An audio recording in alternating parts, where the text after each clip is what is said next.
সেজন্য রাসূল সাল্লাল্লাহু আলাইহি ওয়াসাল্লাম বলেন, আমার মন চাই আল্লাহ রাব্বুল আলামিন আমাকে জীবন দেখ, আমি জিহাদের ময়দানে গিয়ে শহীদ হই। আবার আল্লাহ তাআলা আমাকে জীবন দেখ, আমি আবার আল্লাহ তাআলার রাস্তায় গিয়ে শহীদ হই।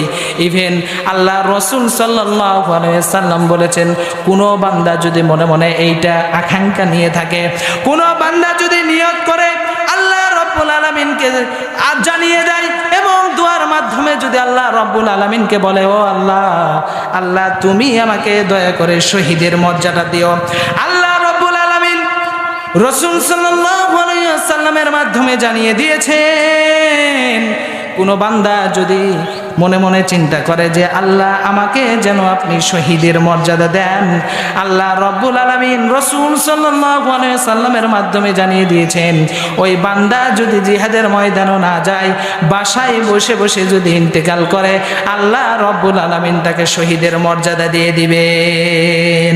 মরতেই হবে যখন শহীদের মরণ দিও আমাকে, মরতেই হবে যখন শহীদ মরণ দিও আমাকে।